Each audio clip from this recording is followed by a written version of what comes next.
Boom. Okay. Would you mind giving a little brief intro on yourself and then we'll just roll into it? Yeah, thank you for having me. I'm excited to be here.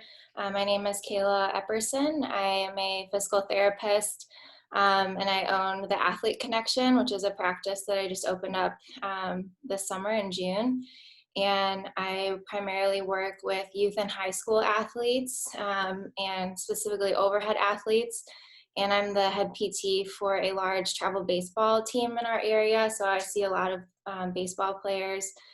And when Chris asked me to happen on Elbow Week, I was really honored to be here.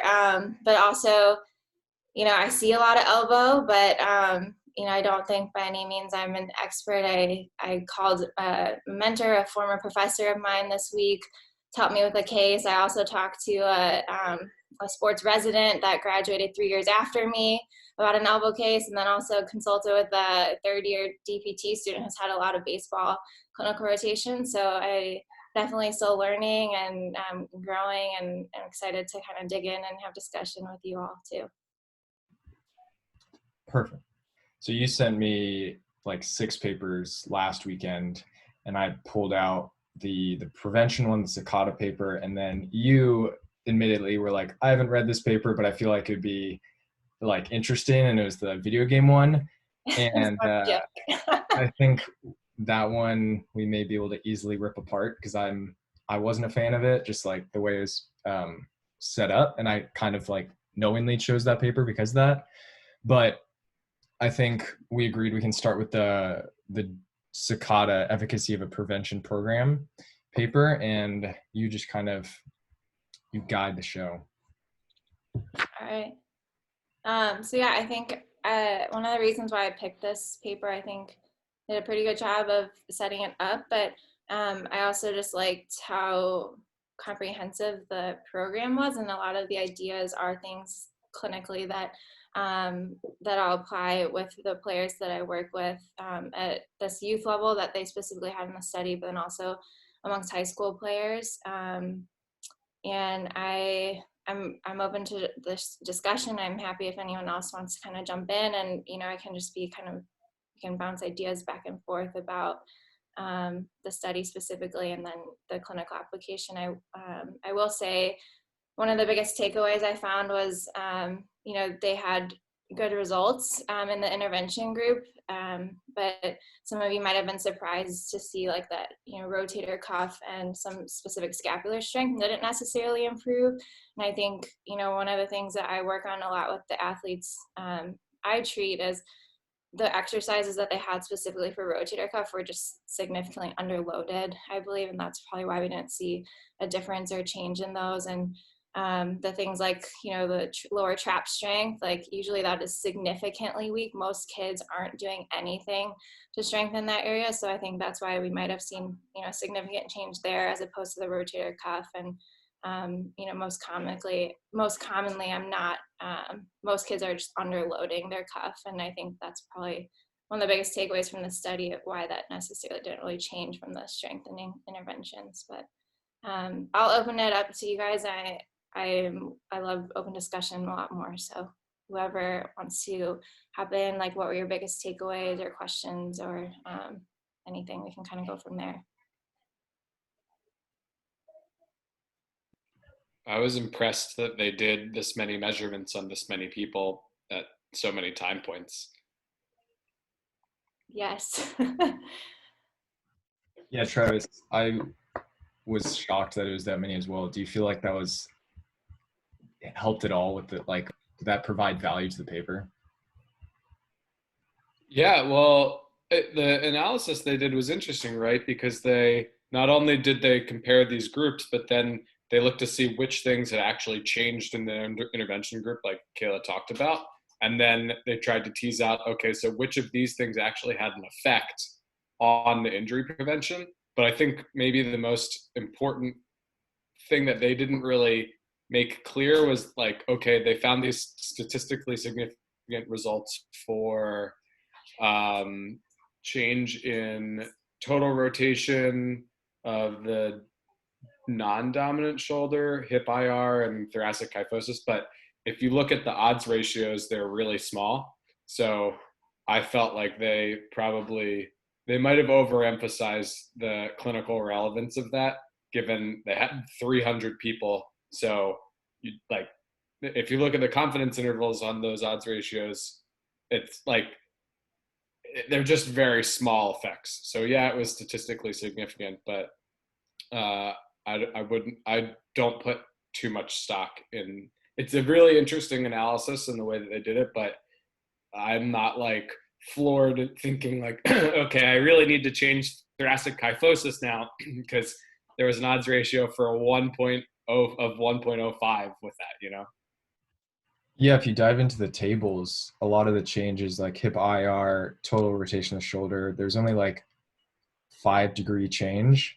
And isn't there like 5-degree like standard of error for gonies? So can we even like confidently say this was a significant change in a lot of these ranges? Yeah, I think that's a really good point, Chris. Like in a lot of the other baseball literature too, when they talk about physical assessments, they'll claim, a 5-degree difference side to side. It's in hip internal rotation, but also total arc of motion is associated with increased injury risk. But then we also have that 5-degree error measurement to go off of too. So it is really slight, but consistently across the literature, 5 degrees can be significant too. So from a clinical side, like when I measure, like I'm the only one working with my athletes. And so I would hope I'm pretty consistent with my measurement, side to side and just in how I set them up. But to me, 5 degrees is still significant just when we look at other baseball literature too. There's actually the Christopher Camp study. He's the physician for the Twins. I think this was in 2018, but he tracked different physical measures from spring training, all the pitchers that came over the course of 6 years, and they looked at injury incidents and any sort of associations or risk factors with physical assessments. And they found that hip internal rotation, a 5-degree difference side to side, was significant, not for shoulder and elbow injuries, which I found to be interesting, but more for lower back, abdominal, and hip or groin injuries. And that's something that actually this fall I've seen I've worked with 4 different baseball players with lower, like kind of non-specific low back pain and significant side-to-side differences in hip internal rotation, and even just working on that mobility immediately, test retest made a significant difference. So that's something from a clinical side that I see pretty consistently associated, and then also just from an intervention standpoint helpful. Going off of that, when you have those patients coming in who have, as you described it, non-specific low back pain, are you measuring those ranges prior to them having the pain or during? So just kind of at baseline, where are they starting at? And then we perform intervention, whether that's me with manually doing it, hip mobs, and then doing test retest of like their throwing motion or their painful motion, and then providing them specific mobility exercises. And what I'll do is say, work on these, check back in with me in the next 2 weeks. Let's remeasure, see where you're at, see how you're feeling at practice. And a lot of the times that clears it up pretty quickly, almost immediately, I would say.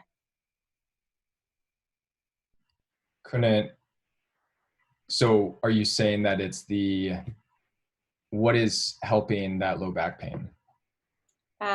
Improving their hip mobility. And specifically internal rotation on both sides. And so in those kids, I'm finding, some of them are having, more than 10 degrees different side to side on their hip total arc of motion. And then even just in hip internal rotation, like more than 5 degrees different side to side. Got it. The part of the paper that I thought was wild was like, what was it? 50% actually adhered to the 1 time per week protocol. So, I mean, and this is like, I think verbal compliance. So it could have been way less. Like it could have been 25% that actually did this once a week. Did anyone have any thoughts about that? Imagine what a higher dose would have done. Like look at reducing injury by 50% when only half the people were doing it. Like I was impressed then when they broke it down into those subgroups of the people who were complying like 1.3 times a week compared to whatever the other one was. And even so within that group that was really doing it, they had a really reduced risk of injury. So we talked about like, okay, well, they underloaded. The intervention group was only 50% compliant and they had a 50% hazard reduction. That's it speaks to how effective this, even an intervention like this, can be. Do we think it was this intervention, or do we think it was the fact that they were just doing more? Right? We don't have okay, let's have other kids just do some general movements that are part of something that aren't necessarily targeted at anything, and seeing if just doing something more than traditional, because if they're already having all these things, they may just not be moving enough. We're talking about young kids, and most of the ones that I see that are younger athletes, they're exceptionally weak. They've got poor motor control and learning. Even those that are playing at a sport level, they're pretty middling athletes, most of them, for what I mean, they're just developing, right? They're learning to come into their bodies. So doing a little bit more of anything is giving them a little more exposure to movement of their bodies and doing some things with their bodies. So I would like to know, is it this specific program, or is it, their current base training plus just anything more is adding and changing our dose effect? Is it just totally amount of work being done that's going to change and drive those changes? I totally agree, Paul. I was thinking the same thing. Like it was 18 total things they had them do, like 9 strengthening exercises. And the version of that is either body weight or their fucking baseball glove. So how much load is that? Which I guess it's, if for a kid doing nothing, that's significantly more than, and then 9 stretches. And I mean, we could go into the conversation about like compliance of giving a kid 18 different things to do and telling them to do that once a week. Like, is that like a smart idea or a way to actually create adherence of like, yeah, let's just throw 9 different strengthening and 9 different stretches and see if you'll do it over a year. Especially like the complexity of some of these exercises, even trying to get an older kid or an adult to move through your scaps on the plank, or just do it. Some of the ones that were more like total body, they're not trivial to do correctly, and they mentioned that in the limitations. Like, well, we didn't monitor quality of these movements, and that should be something that. But besides adherence, besides load, well, how do we make sure that these people are doing these movements right, especially when they're 11 years old? Right. But I think part of that, though, is that complex movement pattern, and just if they're attempting some of that, that's an exposure to movements that they may or may not be comfortable learning. And again, it's just motor learning, and these kids are still in that stage where just general motor learning. So any challenges to that movement pattern system is going to potentially have adaptive effects that are towards the positive. So do we know it's these 9, or do we know that just doing a little bit more of movement is going to have an effect? We just don't know really from this paper. We can't say that, I don't think. Kayla, Yeah. is there, oh, you go ahead. No, I should, like, you guys bring up a really good point of most of the kids these ages aren't doing anything outside of their sport. So all of this would be very new, and just like Paul was saying, just the motor control aspects, maybe that's, what they're improving the most, and maybe it's not even the exercises themselves. And one of the other problems I had with this specific exercise program was like most kids in this age group do not need to be stretching into internal rotation or doing a sleeper stretch. And that's something like, my automatic lights. That's something that with the baseball program I work with, like they were implementing program wide, and you've got these little kids who are underdeveloped, like super hypermobile, and they're like all sleeper stretching down to the ground. We're like, we don't need to be doing that right now. Like, so that's something else that I probably would not have included within that exercise program, because it's just not, I think, clinically relevant for that specific population. They're mostly hypermobile. What are your thoughts on performing manual therapy or just stretching in general with a throwing population, as you said, that's already hypermobile? Yeah, I mean, my clinical assessment is, let's look at your flexion and abduction mobility.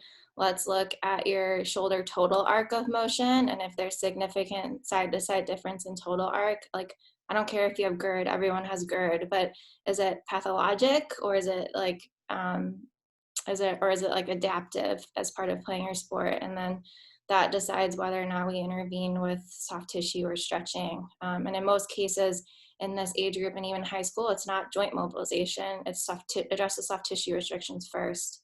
And that usually clears it up in that older high school group. But in these younger kids, their total arcs are going to be off the charts more than likely. How are you determining if it's adaptive or pathologic? Yeah, so looking at total arc of motion, and then seeing if there's a more than 5 degree difference side to side in total arc. And again, we're playing with that 5 degree mark. In tennis players, I think in the literature, it's looking for a 10 degree difference side to side or more. And then you have to look at the internal rotation deficit. And Todd Ellenbecker just defines this in one of his shoulder texts, but it's looking at whether or not the internal rotation deficit on the dominant shoulder is more than 10% of their total arc of motion. I believe that's a calculation. And then that'll determine whether or not you need to intervene with stretching, or if it's just a normal adaptation of their sport and just letting it be. I'm finding more often limitations side to side and shoulder flexion in a lot of the athletes I work with, which I find to be interesting, more than total arc side to side. And then when we clear flexion, then their external improves, their total arc improves. And that's kind of what I'm consistently finding in the players I work with. I had a discussion about this with a guy going through Ohio State's upper extremity residency, and he works with the Cleveland Indians.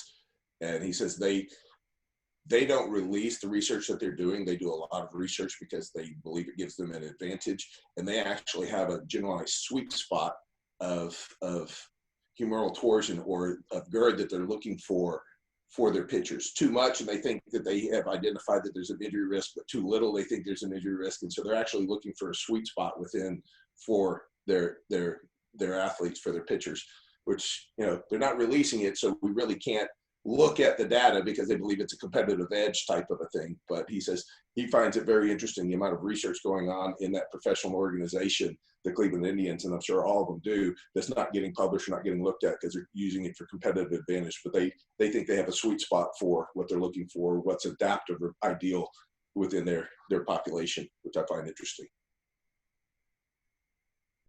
How hard do you think it is to get someone in that sweet spot?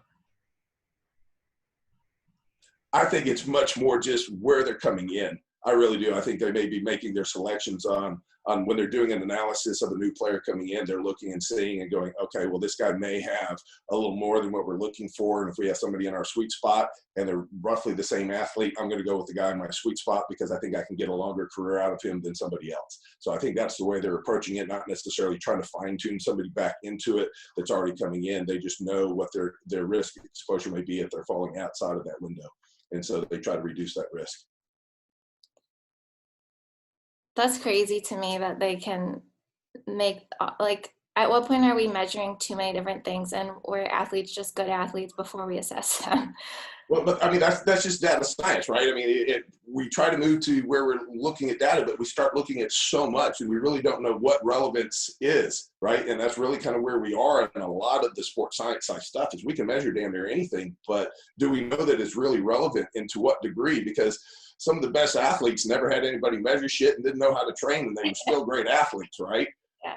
And as we've moved athletic performance higher, we tend to be having this increased risk profile of athletic injury, right? I mean, we have people blowing up all the time now because we're at the nth level of human performance potentially, right? So maybe we're doing too much. It's hard to know, right? Because all we have is a bunch of data and we're trying to figure out where it is, right? What's the most relevant points, and we're still early in that because we haven't been able to do this level of data for all that long. I have like the physical assessment like screening form from the Los Angeles Angels from this year from spring training camp.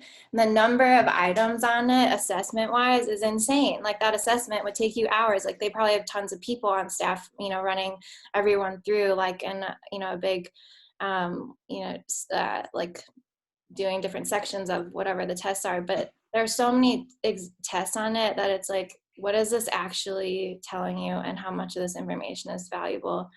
And I think is the that baseball, go ahead. Top secret? Is that top secret, or could you share that? I probably can't share it just because Top I got secret. someone else I know, but it's just how valuable is that information, and are we trying to find too many associations with things like that maybe aren't necessarily associated at all? And that's what makes it hard. Well, baseball research crazy.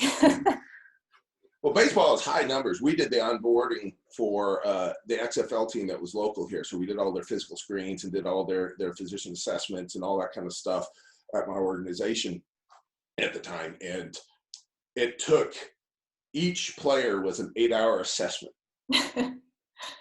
I mean, it's phenomenal what they get and they have to do that going into a season, and they have to do it going out, because it allows you to know what the wear and tear was, what this is, and where that individual ended. And then they want them back at those pre-levels before the next season or better, so that they can see that their programs off season are working and stuff. I mean, they've got a rationale for every number. It's an insane amount of things that you're actually looking at and screening. It just really is.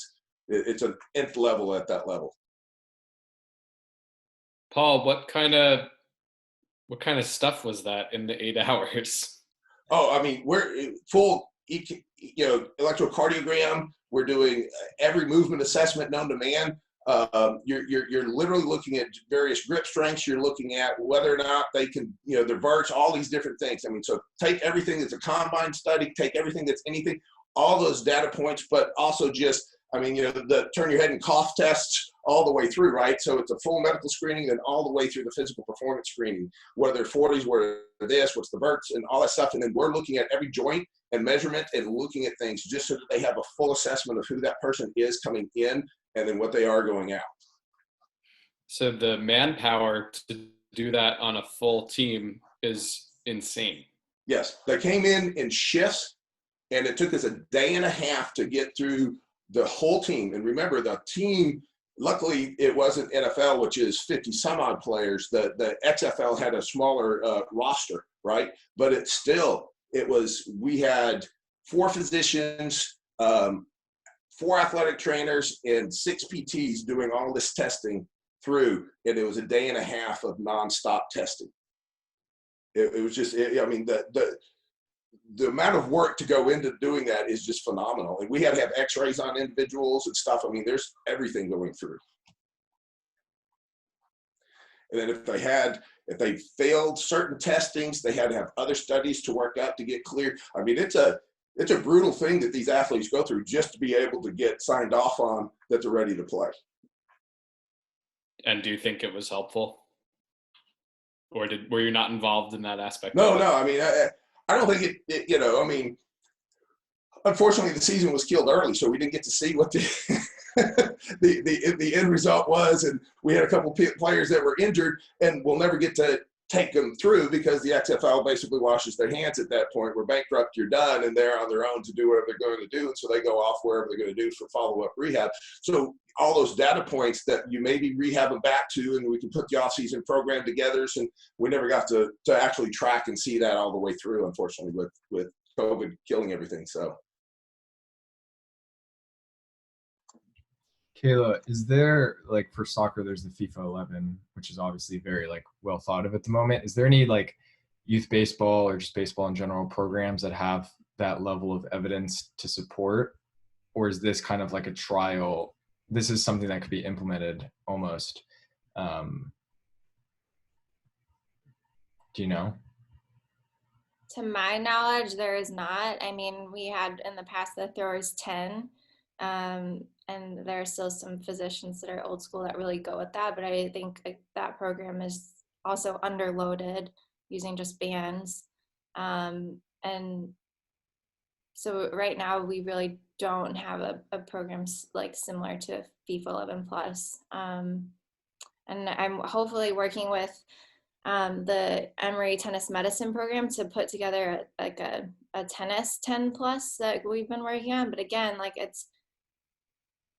I think it's going to be really hard to validate it and like do all that research and come up with it. And like, I mean, I think in a lot of cases on the younger kids, it's just getting them to do movement patterns. They're just going to get better anyway. And it's finding, the right exercises, and are we, getting a whole picture of, how can we address every single injury in one program? Like it's pretty hard to do. And then you've got compliance too. Like if this program takes me more than 10 minutes, are they actually going to do it? And so I love that we have the FIFA 11 plus, but a lot of people still don't implement it because they think it's too long and too many different things. And so, I wish we had a good go-to program. But it's hard to prevent everything and want a single program and get buy-in to do it too.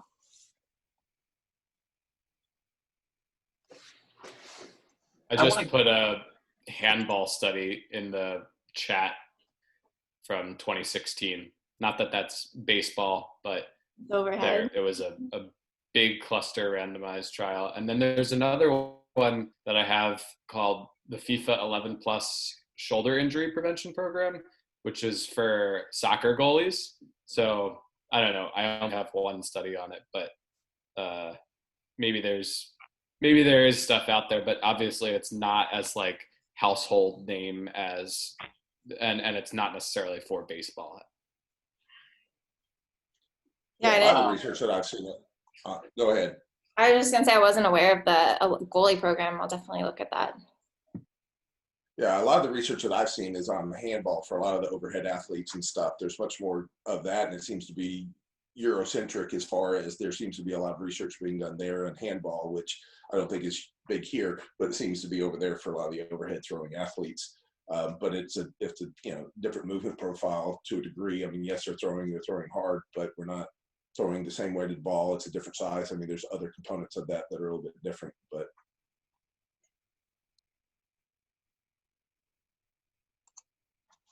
I have a question for all you guys. Like based off like way back earlier, I think Travis made a comment of like or Chris did too. I had the same thought too of like this strengthening program. To me, someone who's strength and conditioning coach, I'm like, these guys are just doing body weight stuff, or like you said, they're just using their glove. But then if you look at like FIFA 11 plus, like what they're doing, it's a lot of body weight stuff as well. And again, it's different for lower extremity, upper extremity. But in you guys' opinion, like what are your thoughts on what optimal load is in injury prevention, or I'd rather say injury risk reduction programs? Like what is optimal load? What does that look like? Well, like the FIFA isn't intended to be a load specific. FIFA is a movement done both pre and post game type stuff. So it's basically just movement awareness and supposed to be part of the dynamic warm up component so that you're actually priming some of the neural systems, supposedly some of those. So I'm not sure if that's how they're using the Takata 9 or whatever they're doing, if it's just part of a program, if it's really load, but this is nowhere close. And I really think that our best injury, quote unquote, prevention, the risk reduction is a truly well thought out, just true in the gym training program, right? I think moving people through and loading them appropriately through in the gym is as good as just about anything that we're going to get specific that they can do out on the field. And most of these things they're trying to be able to do out on the field And if it's involving a 12 to 16-year-old grouping, it needs to be to where they don't have the encumbrances and limitations of can they get to a heavy weight, can they get to a bar, can they get to some of those other kind of things. So there's already a rate limiter in what you're going to be able to load, because they're trying to do it to where it's easy for a team and a coach to be able to do out on the field. So it's readily accessible to all players at all levels.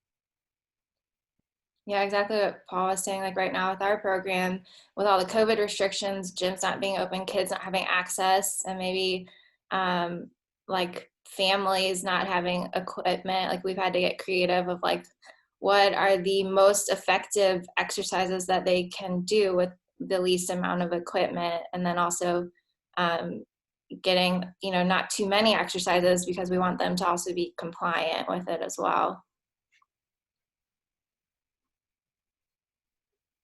With these exercises, how specific are you getting based off of, one, this is probably like their first introduction to training or any type of resistance, and how, like, what's the spectrum of we need to do this exercise for this reason versus like we just need to do general exercise to prepare them to be like handle load as a 13-year-old or 12-year-old kid? Yeah, so for the program right now, we're trying to scale it of like, here's an introductory like physical literacy program for like our 6th to 7th grade kids, and then we have a kind of like a phase 2 for our 8th graders and freshmen that we know have maybe started getting into a weight room, and we can start adding more load. And then for our older high school kids, it's more of like what's missing from your strength training routine that you're doing with your strength conditioning coach. And what I find is no one's doing rotator cuff loading, like, or scap stuff. Like they're doing like heavy loading and lifting with their upper body, and they say, oh, I do my band warm up, but that's very different than like loading the cuff and actually getting stronger through there. And so at that age group, that's primarily our focus. And then that 6th to 7th grader who's never been in a weight room, never had any sort of instruction on from like an S&C side, like we're just trying to work on like walking lunges, and this is how you squat, and single leg balance, like very simple things. And then adding on to more, you know, in that middle age group, like sports specific, like let's get some more like cuff and scap work going, and then building onto it. But you really can't overwhelm that younger age group with very specific nuanced exercises. They just need to learn how to move their bodies with good control. And so that's our focus at that age group. And luckily enough, like they don't need a load at that age. So a lot of the stuff we can give them for home. And right now when they don't have access, then it's easy for them to do that too without any equipment. When you say loading the cuff, are you talking about like specific positions, or any upper extremity exercise would be like loading the cuff? Yeah, so for me, it's like using a cable column or like actual like progressive loading with dumbbells to do like rotator cuff exercise, internal, external rotation, neutral and overhead, and then also just getting more overhead strengthening. Most of the guys think that just doing their J bands is sufficient, but it's differentiating between how you're dosing and performing a band exercise versus like getting stronger with a higher resistance and lower repetitions to actually build the strength with more resistance. And that's where we focus on in that older group. Speaking of resistance and repetitions, wasn't one of the exercises like 20 reps and one of, or like, what was it? Was it the rotator cuff ones that were 20 reps and the others 20. Were like 10? And I'm like, what was the arbitrary like 20 reps? Yeah, I don't know. And maybe they thought because the load wasn't enough, they would just do more reps. I didn't. And same thing with the stretching, like 10 seconds, like haven't we seen in the literature, like you need to do upwards of 2 minutes worth for a stretch to be somewhat effective. And so I don't know your thoughts on that too. Yeah, they definitely had changes in range of motion, right? At least 5 degrees. So that's bizarre, right? But I guess maybe in 9 to 12-year-olds, you actually can get those sorts of changes, whereas in adults, a 10-second stretch wouldn't do anything. Again, I go back to people that don't know how to move and are just learning to move, right? And so for putting them under an in-range, quote unquote, stretch that they're just learning a tolerance to being able to approach in range and understanding where that is, right? And so that may be enough load or enough input just to drive a change within that, right? I mean, so are we really adapting soft tissue, or are we just changing how well they're willing to approach in range and feeling what that stretch is and feeling, oh, okay, I'm safe there and I'm able to go a little bit more now. You know, I mean, it's hard to say because they're so young and their training age is probably very minimal. So they don't really have much exposure to potentially some of these positions other than passively. They might, you know, be in bad positions at certain times, but they're not actually approaching that in any kind of thought process and trying to be able to move within that. And so it may just be enough exposure at that point, and that's all that they needed. And, you know, to Kayla's point earlier, maybe they actually were thinking these people are hypermobile, so we don't need to overstretch and we don't need to overdo. We just need to apply a little load at the end, and that's going to get what we need. Maybe. I don't think so, but maybe. I think another thing that I don't think they accounted for was how much the kid has grown over the last year, maybe, and starting in that like 10, 11, maybe some of these kids are starting to go through some growth spurts, and that those have also been associated with elbow injury risk, is more of those like bony stress related injuries when you have a significant period of growth. And I don't think that was accounted for either over that year.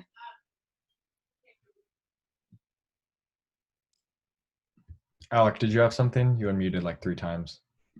Oh yeah, I think Paul kind of addressed it a little bit, but I was just going to speak to how I thought it was funny that when y'all were talking about the volume, how they did put it just like a caveat at the end and limitation saying that they evaluated the volume, but I'm not really sure what that exactly meant because there was no increase or decrease in it, and it wasn't really even that great of a volume to start with. That was pretty much it. What were y'all's thoughts about, it was under figure 6, it was a paragraph. I think they were talking about a something paper. A decrease of the kyphosis angle may increase the contribution of thoracic movement and decrease magnitude of stress exerted to the elbow. And there are some other papers discussing the relationship between like kyphotic angles and potential risk factors. What are y'all's thoughts there?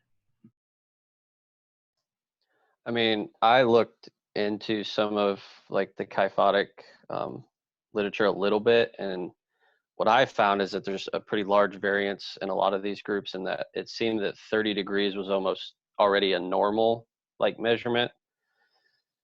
And then the other thing that I always question, especially being a chiropractic student, and we talk about, you know, can we really change these curves and like how much are we capable of actually doing?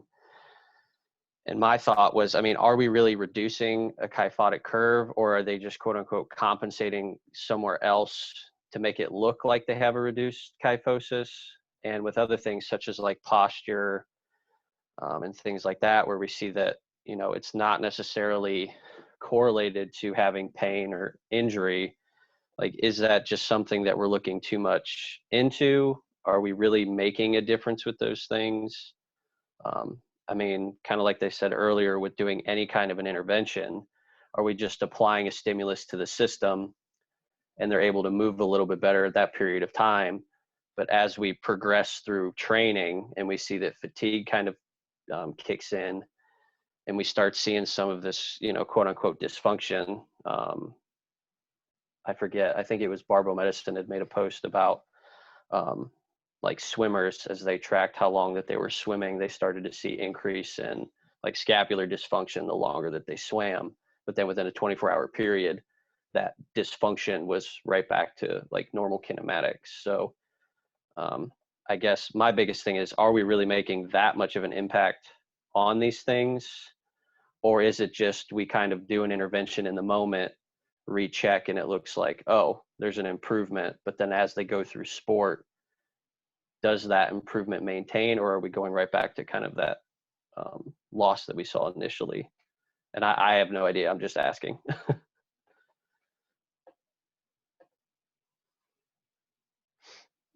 I think that's a good point. And the thoracic mobility goes hand in hand with, shoulder mobility and flexibility too. And so there's probably, it could be also just a flexibility component that makes the thoracic kyphosis angle appear to be somewhat significant or involved too. So you got to think about those areas too, or how's their scapulothoracic movement too? Or is it a strength thing of posturally? Are they super muscle bound? And that's just apparent that they've got an increased kyphosis. Right, and we're talking a static measurement when this is a dynamic movement, right? So what is their capacity dynamically? Just because I statically look like something doesn't tell me a whole lot, right? We're making a big jump saying somebody who's just sitting still is going to look that same way. Why they're dynamically moving? Because they may have a whole lot of movement capacity out of that we're not able to assess in a static manner. So it just, I question a lot of anything that's looking at a static measure in a dynamic, especially a high velocity dynamic thing, and people that talk about, well, we're going to control this and we're going to do this and do some of those kind of things. Well, I had somebody who was saying, well, we want them to pull this down and do this while they're pitching. I'm like, hey, no pitcher's fucking thinking about this stuff and doing all that. And if they are, they're going to throw the ball over here and hit the mascot. That shit just doesn't happen, right? It's got to be an ingrained thing. If you get the brain in the way, it really screws it up. I mean, that's how I used to jack with people I played golf with was, so are you breathing in or out on your backswing if they're having a good day? And that just jacks them up because they start getting in their head. It's a great way to screw with things. And so that over cueing for a lot of this is just horrible. Well, that's the other thing. I mean, we try and, in my opinion, we try and dictate what normal is or what it should be. But again, I mean, isn't normal's going to be variant between individuals? So, I mean, don't we tend to look at, I think one of the things they were talking about was for like a medial elbow injury or something like that. It was pain with throwing and then some abnormal finding.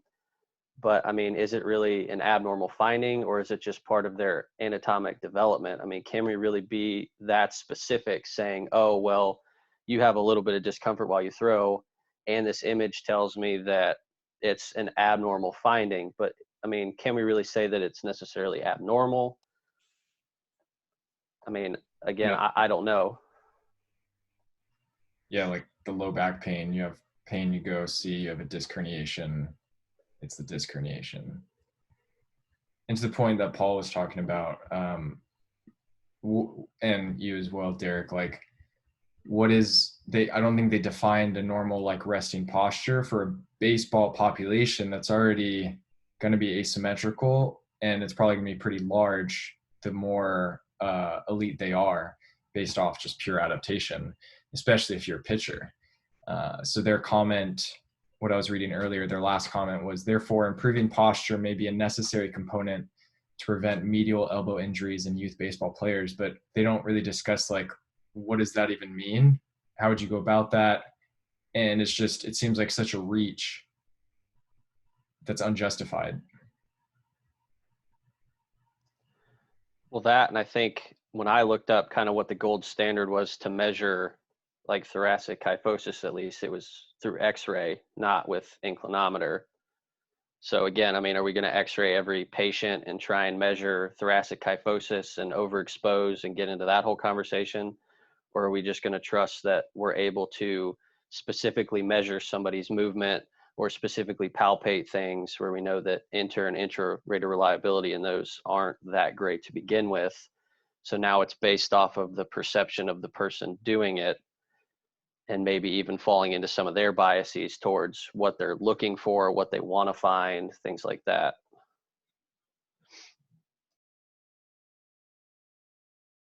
I definitely think that the evidence in this paper and in general for the necessity of improving thoracic range of motion, especially in resting posture, that all that is limited.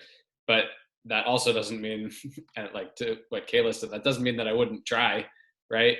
I might realize that I'm probably not going to affect this resting posture measurement very much, but because of the hypothetical or theoretical relationship between shoulder range of motion, just giving somebody some thoracic rotation and thoracic extension exercises it's a pretty quick and easy way to maybe modify symptoms, maybe make some small change even if, so like, even though the research isn't that great, that's not necessarily to say that I wouldn't use those things with these people.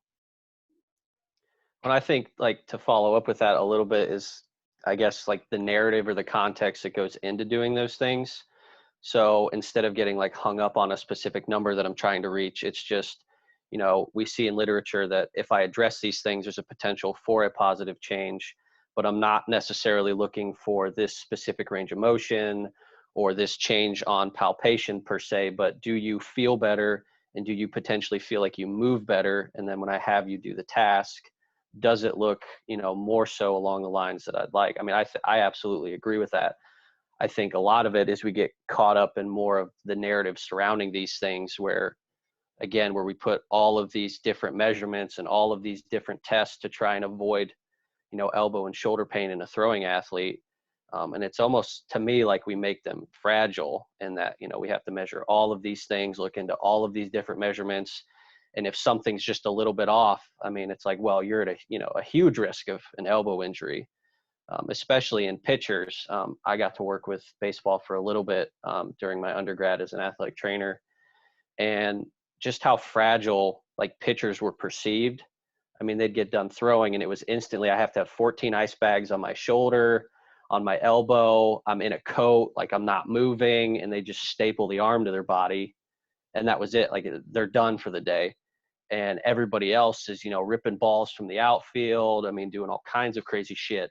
And it's like, I mean, you're both putting a ton of, you know, power into your arm, and you're both doing very dynamic movements. But one group, it's like, do whatever the hell you want. And then in another group, it's like looking at them through a microscope, trying to figure out, okay, you know, what kind of minute change can I make to reduce, you know, potential injury risk, and just promoting almost like a fragile mindset with them. You forgot to add that throwing on the Mark Pro too, to make sure they recover. And then I think that's something I do take a very comprehensive assessment when I do an overhead athlete, and we do the dynamometry and everything, but I also, you know, I use those as a guideline, but it's not my like hard line for like, yes, you can or can't throw. Like it's more of, you know, how are you feeling? Are we, if, you know, you're post-surgical, are we completely recovered? Like how are your mechanics?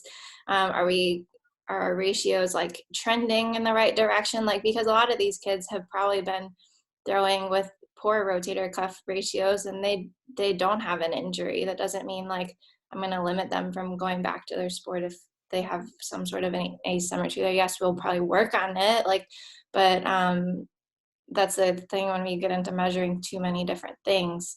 Like you said, are we making these players more fragile or more fearful of like, oh, I'm going to get injured because of this specific measurement? So I use it as a guideline.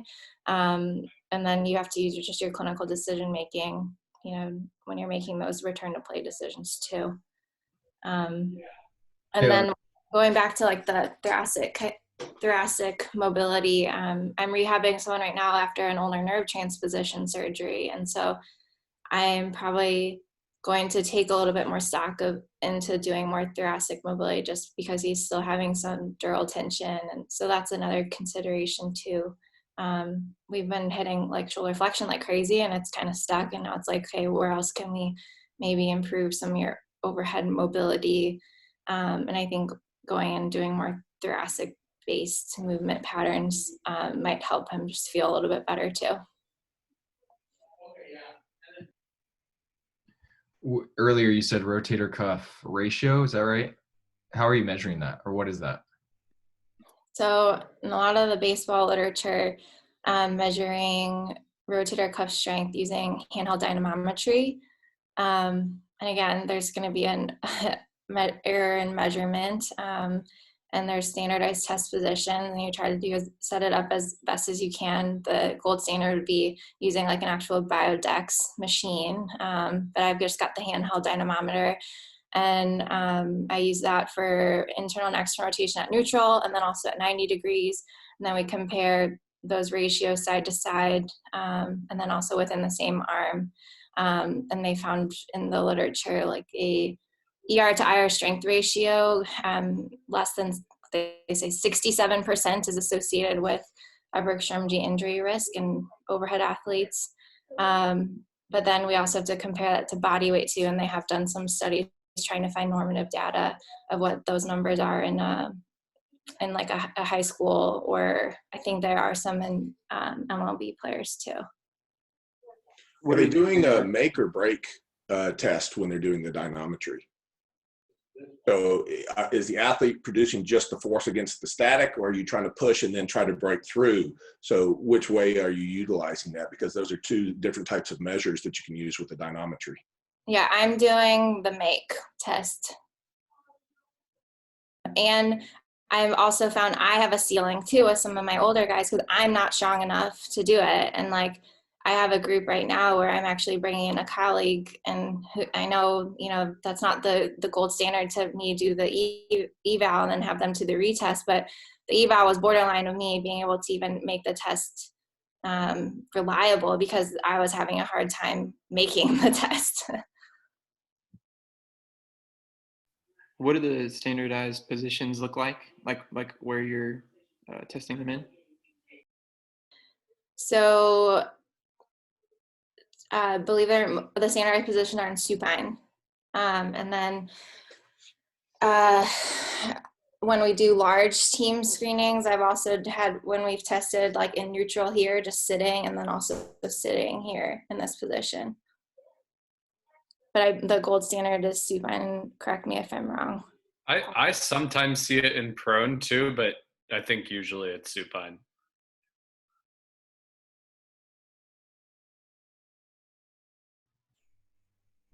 So should we move on to the video game paper? If anyone has any other thoughts about the first one, let me know. I guess the last thing I had to say on it was, and I know this would have been really hard for them to do, but adding on a third group where they're just controlling pitch count. So you have like one control group that you're not changing anything, another group you're adding in exercise, and then the third group you're reducing total pitch count and seeing like, is just doing that. And I'm sure there's studies on it, but is just reducing pitch count as effective or more than adding in an intervention? Or if you did both, reduce pitch count and exercise. I'm sure, Kayla, you've seen papers on that where they combine it. I can't recall a specific paper on that. Because isn't that they mentioned that pitch count had no effect, but I'm like, obviously the study wasn't designed to look at the effect of an intervention on pitch count. Yeah, are you talking about the prevention of throwing injuries part at the bottom of that? Yeah, I forget.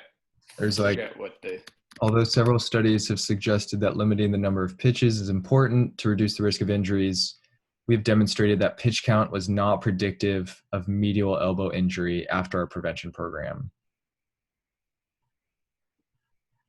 So are they trying to imply that by providing the intervention that helped with not having to limit pitch counts? Yeah, that's what I'm interpreting. But that doesn't mean that reducing pitch count isn't effective, is my assumption as well. Right. My question with like youth athletes, if we're worried with development and growth and things like that being a potential contributor, I know we talk about sport specialization being an issue. With baseball, do you think in youth it would be better to allow more of that variability where nobody plays like one position, where you continuously try and get them, I guess, applying themselves in different roles within baseball, instead of allowing these kids to, strictly become pitchers, even if they are a multi-sport athlete? Like, do you think that's still at a developing age too much, like taxing the system at that point while they're developing? Because it doesn't seem like baseball throwing is that normal of a movement for like our body anyway. So, I mean, is that something that they've looked into, or is that something that like you've noticed or anybody's noticed that would be a potential factor that would reduce injury or anything like that? I don't know if it's a bad thing in any way to expose to different movement patterns, but you've got to be very careful. I'm working with a kid now who's a pitcher, a catcher, and a first baseman. So when he's varying his position, He goes from a pitcher, which is a high velocity throw of that distance, to a catcher, which is still throwing, and then occasionally a high velocity to second. And his rest period for his legs is the first baseman, who is still involved in a lot of throws back and forth. So the arm really isn't getting the rest that they're thinking that they're trying to give it, right? And so they have to have a much more global view of what is the arm having to do and how often throughout all of this, if that's the goal, is trying to protect the arm, right? And so I don't think that it's always thought through. The coach just goes, well, he's not pitching, so we're all good. Well, no, he's catching and throwing it back every time, or he's at first base and he's involved in all of these plays. He's constantly using that arm. Put him out in right field and nobody's hitting there. That's probably a safer place for him to not have to do anything. And, he'll throw twice in the game, and it may be a long toss, but it's only going to be throwing twice. That's different, right? And so they're not conceptualizing how to place them as well, because they want the athlete that's a good athlete in key positions out on the field, right? And so that becomes the coach wants to win or the team wants to win, and they put the player in a position that's not necessarily ideal for the athlete. The program that I work with, like the younger age groups play a variety of positions, and they're not, I guess, specializing to a single position until they're a junior or senior, like that, I guess, end of sophomore year, junior year of high school. And the coaches are cognizant about, high volume throwing positions, and we do shut down completely. Everyone shuts down from throwing for at least 2 months in the winter, which I don't think that's a lot of people are doing that. Well, I mean, in your Northeast, you can see the trends of things, and they go off and play lacrosse, or go off and do these other kind of sports. In Texas, if you want to play year round, like it's 70 degrees a day, they're playing year round, right? So there's really not an off season or a time frame for a break, and nobody's shutting anything down. And if that team does, they just go to the next team. I have guys that play on 4 different teams, right? So it's the 1, 2, 2, and they're nonstop going, and it's like, why? Dr. Jayanthi is one of my mentors. He's at Emory University, and a lot of the research surrounding sports specialization, and his recommendations are, at least, not playing more than 8 months out of the year, playing less hours per week than your age. Like, who's going to do that? Like, seriously, like, and I think that works better at our younger ages, but what high school kid is actually training and playing less hours than their week? No one. Like, if you want to play on a travel team, everyone's specializing and you have to be there. But I do think he has some good recommendations, especially at that young age group. But that's a whole nother can of worms for sure. Kayla, when do you have that that conversation, I guess, about like specialization and almost like to a sense of like, are these elbow injuries for you, or like whenever you have something like this, like shoulder pain, elbow pain, almost like a normal experience for a youth baseball player? Because I mean, they're growing, they're using that arm a lot. So like, when do you shift the conversation from like, let's do these exercises and mobility, like these things we can do, versus like, maybe we just need to change your entire approach to throwing less, try a different sport, take some time off? How do you approach that conversation? Yeah, anytime I have a kid with a suspected bony, like growth plate involvement, we're shutting down, we're getting imaging right away, and I'm having that serious conversation with the parent about managing their load, monitoring their load, and then also maybe if they are going to keep training at this level, what can we do outside of the sport so that we're protecting this athlete from further injury.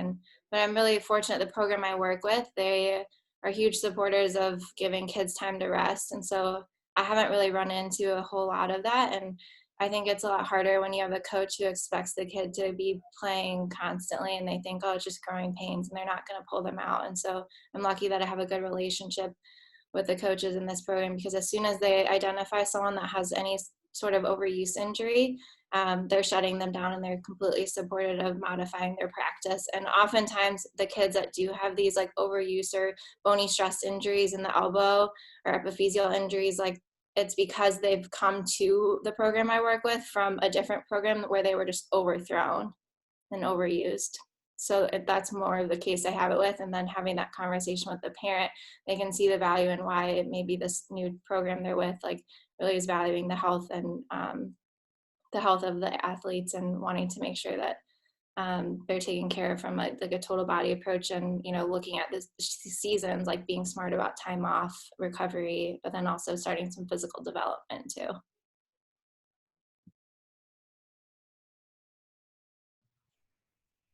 All right, let's get into some video games. Do you want to introduce this paper? If not, I can start trashing on it. Go right ahead. All right, I thought this paper is trash. I'm just going to say it. I don't know what y'all's thoughts were. You can prove me wrong, but yeah, going into it, and I know Derek texted me as well and had thoughts about it. So I'm curious to hear your thoughts, Derek, as well as Travis, like the stat side, because I still can't interpret that. But I find it, I don't know. Again, like there's so many things I could talk about. One, like the title of the paper, I could see news sources, blogs, like grabbing the title of the paper and using that. And that also, I think, can bring up another topic of like, how are you titling the articles that you're publishing? And is that biasing how you view the paper? And then like elite young male baseball players, like what is an elite young male baseball player? And then going into the beginning of the intro where they're talking about the recent studies, looking at prior television viewing versus video games. I think they were published by the same author, the Sakaguchi. So that's just a little biased in my head. And then they just go into kind of the poor posture. And this is what we talked about in the other paper and what Derek mentioned as well. Like there's really no defining those terms of what that is and where to go with that. So those are my initial thoughts, but I'm just skeptical of the takeaways from this paper. And also these were self-reported numbers. So you have to be skeptical of that. And my initial thoughts of like, well, it's a lot easier in my head as a kid. Like if you're being asked how many hours a day do you watch TV, it's kind of easier because you can chunk it of like, oh, I watched like 4 30-minute things, or I watched like 2 hours worth of this. Cause it's like, there's a hard stop and finish. Whereas like if you're a video game player, like you could be in the zone for hours and not know it. So I could also see that like skewing the results of these of like, yeah, I play video games for like 2 hours a day and I watch TV for like 2 hours. But from a 10-year-old's perspective, are you coherently like getting those numbers correct? So there's my initial thoughts. What does everyone else think? That age group has no concept of time too. Like, cause when you eval them, like when do they start hurting? Like they'll be like, oh, like a week ago, and their parents will be like, no, it's been like 2 months.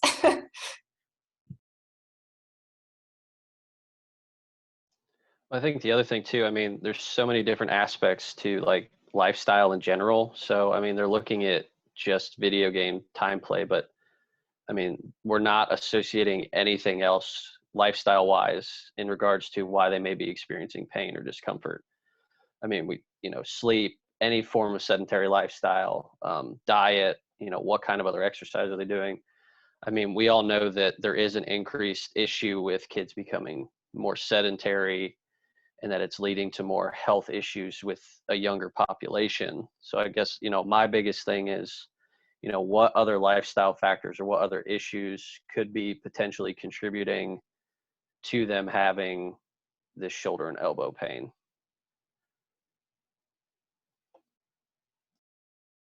Yeah, and if they're using it as a surrogate, okay, a video game player is somebody who's also going to have these other behavioral characteristics or some of those other kind of things. They may be looking at it through that prism. But I mean, even when I was in college, we practiced, we did all that kind of stuff. But what did guys do when they were back in their dorm room? Is they played video games, right? Because that was their R&R. Well, they played 2 hours or 3 hours of video games a day, but these guys are practicing 1,000 hours, in the week. And so, I mean, you can't just say, hey, just because somebody plays video games, they're going to have poor diet, they're going to have this, they're not going to have this, they're not going to have that's just not a correlation that you can necessarily say that this is a good surrogate for bad lifestyle, because it may just be that's their downtime and they're very healthy and everything else, and that's their their way of getting away from the world. And 2 hours may be fully appropriate for that, and that may be down regulation and do everything else for them. Did you all see their two proposed explanations for why there was this finding? So the first explanation was excessive game playing was associated with overloading stiffness in the trapezius muscle. Because the traps contributes to normal scapular motion, increased muscle stiffness may lead to scapular dysfunction. So that was their one thought. And then the second thought was the sitting position for video game playing and for television viewing is different. And there's more of a forward head posture with video game playing. It involves gazing downward and flexing the head forward, whereas television viewing can be performed while maintaining a forward head gaze. So again, like a very biomechanical view of something where Derek mentioned of like, what are the other factors associated with it? And to Paul's point, like for them, this may be like the most relaxing part of their day, even though like there's a lot of stimulus with playing video games. Like, I think having the two thoughts of why there's an increased finding of injury with prolonged use, like to have the two only be like a biomechanical explanation, I think is like missing the boat. One thing I noticed with that, because they were saying like the forward head posture while playing video games was because handheld game consoles and tablets are widely used. And I'm just like picturing those kids, like the vast majority of, if they're playing 3 hours a day, it's not going to be on tablets. It's going to be on like a PS4, an Xbox, or a PC gaming type. And then the other thing I noticed was there wasn't a dose response relationship between playing more video games. Only thing they found was compared to playing less than 1 hour, playing more than 3 had the increased risk. And that was only in 8% of all the players surveyed, and had a very large confidence interval in that finding. So I'm just kind of picturing some weird statistical findings being the cause of finding this correlation. That's a really good point. So like what they probably should have done was just measured the raw number of hours instead of asking people, all right, do you fit into this category, this category, this category? Just say, how many hours do you play? And then you can run a regression on hours played, a binary logistic regression, hours played versus injury, and you could see what that effect is, as opposed to chunking it and then doing all of these different comparisons. And what they wound up with was, okay, I'm comparing 16 people to 82 people, and it happened that 10 of these 16 people had injuries or elbow or shoulder pain. But you've now effectively, you have this big sample size, but you're eliminating most of the people and you're just comparing these two extremes. So that could be just a spurious finding. Like you said, there's this big confidence interval. Okay, they happen to have a significant p-value. And it's not to say that's not a real finding, but the way that they manipulated the data, if you had analyzed everybody just with a continuous measure, you probably wouldn't have found that. So is there something magic that happens when you play 3 or more hours or not? And we don't know.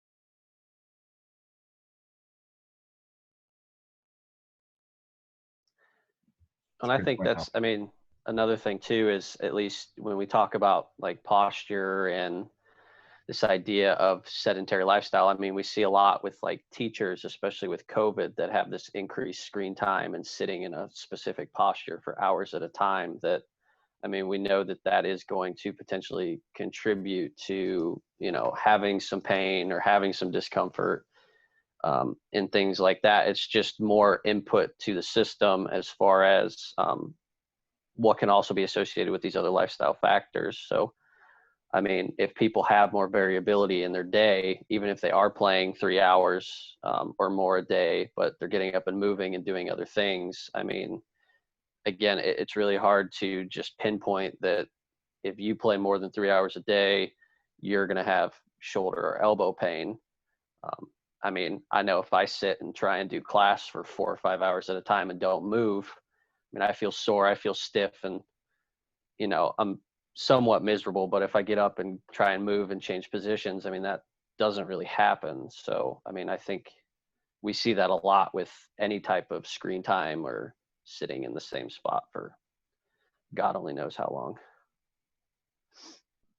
And couldn't, I don't know if they controlled this, but couldn't the people, potentially some of the people who were playing for 3+ hours, they could have had an injury and they're playing more video games because they can't play their sport as much?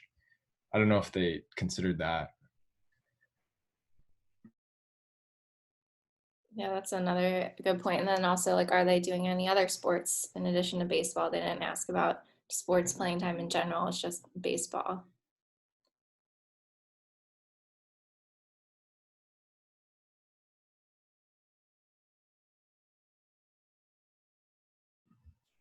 Yeah, I think my big takeaway here was like, kind of Derek, what you alluded to. I think if a kid is just hyper specializing in a sport and then solely playing video games, maybe that's not ideal.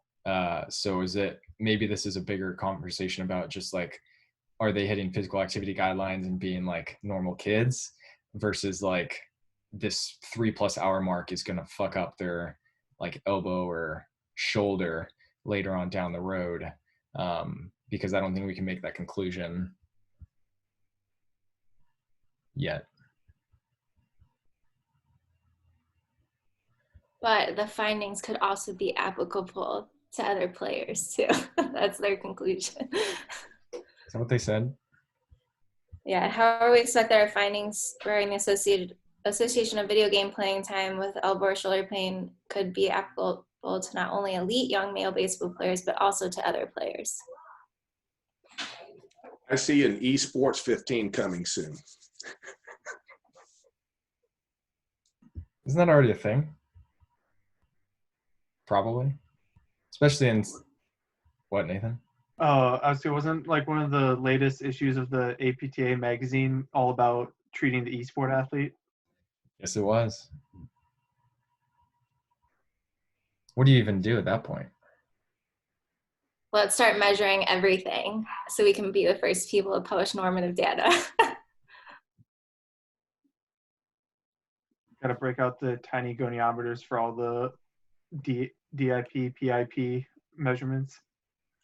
I mean, my son plays like Dota and all these other things that are big online type stuff, right? And if you watch the world champions and stuff, I mean, these kids are literally 15, 16, 17-year-old type stuff. And by the time you're in your 20s, you're old in the sport because it's a reactionary sport. And they've actually done measurements of how fast these guys respond to the visual stimuli and how fast their fingers hit.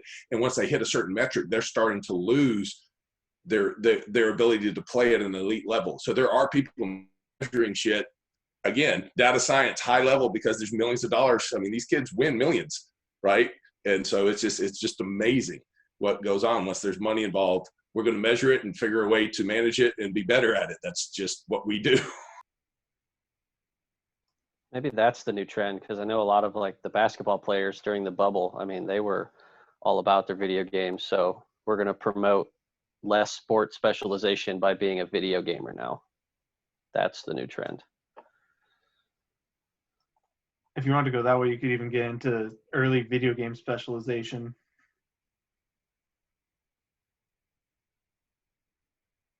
But that makes them a well-rounded athlete. They're an esports athlete, and they're the, you know what I mean?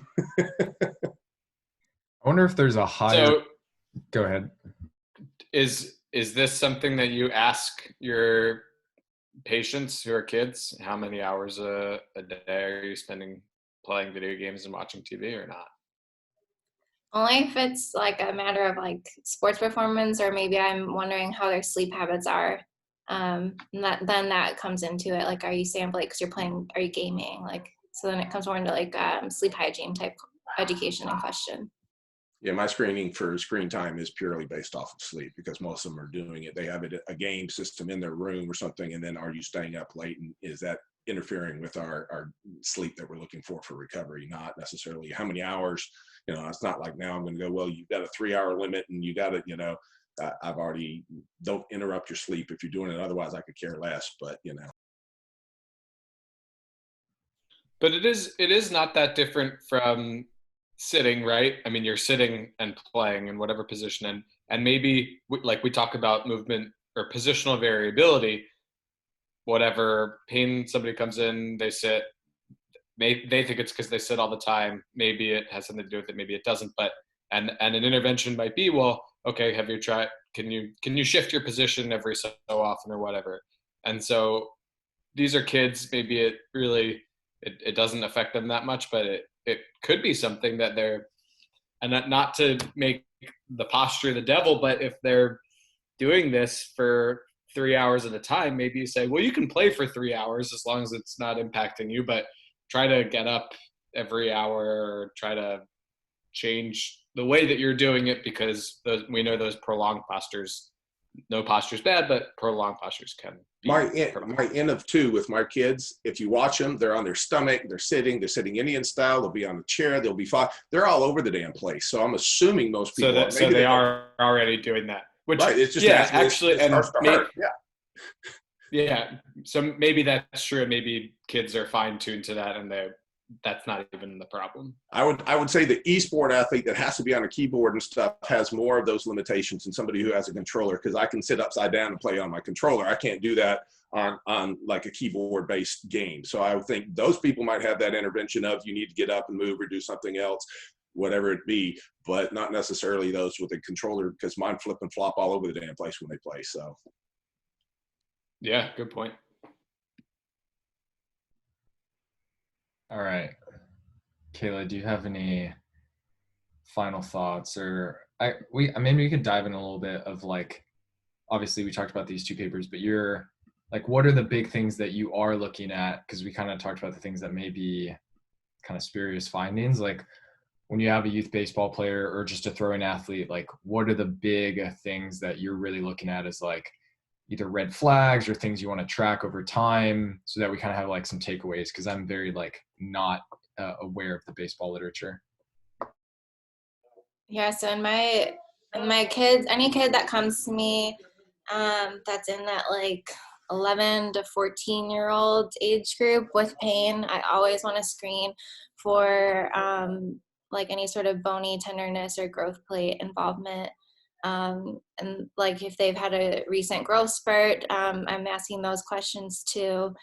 And that's in the case of ruling out medial elbow pain, like that's my number one like differential, like that I want to, to screen for and, or, rule in, rule out. And then, for medial elbow pain, I think I saw this summer at one point within a week of doing team screens, there were 10 different guys with medial elbow pain. And so, figuring out their age group, have they recently changed their pitching mechanics or throwing mechanics? Do they take a period of time off and not do a gradual interval return to throwing program? Those are other screening questions I ask about. And then just differentiating my elbow exam, like, is this more growth plate bony related? Is this more UCL laxity? Is this flexor pronator tightness? And then trying to figure out, when are they having pain during the throwing motion? Is it in late cocking? Is it at follow through acceleration, deceleration? And that can help differentiate the types of pain they're experiencing too. And then the structures involved with that. And then from like an evaluation standpoint, my assessment is going to always be total arc of motion, side to side, comparing that. I also measure elbow extension, and I found a lot of the younger players with lack of elbow extension, they have some sort of medial elbow pain. That's a good screening question too, or just a quick assessment. And then shoulder flexion, I'm finding. So are you measuring elbow? Are you measuring elbow with the goni or just eyeballing? So when I'm just out at practice and I just quick assessment do this, but if I'm emailing them, we're doing goniometer like in supine. And are you looking for like a certain number of degrees of, are you seeing people who are actually not able to fully extend to 0, or like what's normal? Yeah, so like most of the kids are at least at 0 or hyperextended. With people that have any injury or pain, like they'll come in, like some of the catchers, it's crazy, they lack a lot of elbow extension, and I don't know if that's part of the position or if it's pathology or what, but when we did the large like team screenings, that was like a common trend we found in the catcher position, and I don't know what that means. I'm not going to make an association, but it's just an interesting finding. And then also from just a general assessment, looking at hip mobility side to side too. If you And then find that they have an extension deficit, like elbow extension deficit, what's your typical like intervention for that, like long load or low load, long duration or something like that? Yeah, so sometimes it's more of like a guarding type thing, or like we'll look and see if it is more of like a bony type involvement, they just need to rest from throwing, and then it kind of gradually improves with time. Or a lot of times it's just flexor pronator tightness, and then going and looking up the chain and like from a shoulder and scapular perspective, like can they be doing some more work there, taking stress off the elbow and cleaning up some of their throwing mechanics too. But a lot of times it's just I'll find that in the younger ages, like 12 to 14, and they just need to rest because they're experiencing some sort of bony tenderness and they're not able to fully extend. And then you also want to look for like bony pain on the olecranon too, posterior elbow, not just medial elbow. Are you doing throwing analysis like in real time or video? I don't have like the fancy markerless system or anything like that. Like if I need to, I'll go with their pitching coach or throw like one of their throwing coaches and do like quick iPhone video. But my background and my specialty is tennis and like analyzing like stroke mechanics, serve mechanics. Yes, I know the literature on baseball, like what's expected, but I'm having an open conversation with a coach of like, if we change this, like, is that going to affect his performance, or is that a change that we can make maybe to improve efficiency of their throwing mechanics? Or I ask the coach, like, is this more of a style thing, or is this something that maybe we can modify that's playing into some of their pain at this point of the throwing motion? So I'm more of like, I guess, a guide in that point, but I leave those decisions up to the coach. Going off that, do you think there are PTs that work with throwers or overhead athletes that try too hard to change position, and then try to do that through like low load, low force production, like PT exercises where it's probably not going to change anything? Change position of what? I'm sorry. Like, let's say you've deemed that they're coming into you because they're throwing like biomechanics are off, and you as a PT are trying to assess that. One, how do you even change that, and should you? And you kind of alluded to that just now. And then two, like, do you see a lot of PTs that try to address that through doing like typical PT exercises that probably aren't addressing anything? Yeah, I think the only way you can do it is by actually getting them to throw and do it in a realistic environment. Like trying to like create an exercise with a band and holding a kettlebell here or balancing on this, like isn't going to be realistic, and it's just going to mess them up more than anything. And they're going to start not going through their mechanics normally. And so that's where being able to be mobile and go to their training facility or their practice or have that contact with their coach is what I like about my environment, is I have the flexibility to do that. And I've also seen like with my tennis players, like who have failed PT somewhere else and come to me, like being told just asinine things about how they need to change their stroke mechanics. And it's just like, that's when we need to go to a coach or like someone that's actually specialized in the stroke mechanics and just like stay in our lane a little bit and have more of a collaborative conversation when it comes to those decisions. And then based off of what you found through all of that, the intervention will change. Yes, like if I can maybe support the mechanical changes by working on specific things from like a physical standpoint, and then from a skill-based standpoint, they're training it in practice, I think that's going to lead to a better outcome than me trying to coach them to change their mechanics, unless I think they're grossly inaccurate or like, their kinetic chain loading is very faulty or whatever. So. Dope. Does anyone have anything else? If not, we can wrap it up.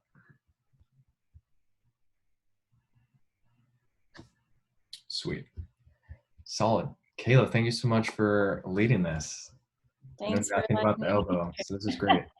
And then next week we have, I believe his name is Justin Epperson. It's at Shelby Miller's clinic. He, I think he did a residency at like Rice and some professional baseball team. So he's going to be talking about more baseball stuff.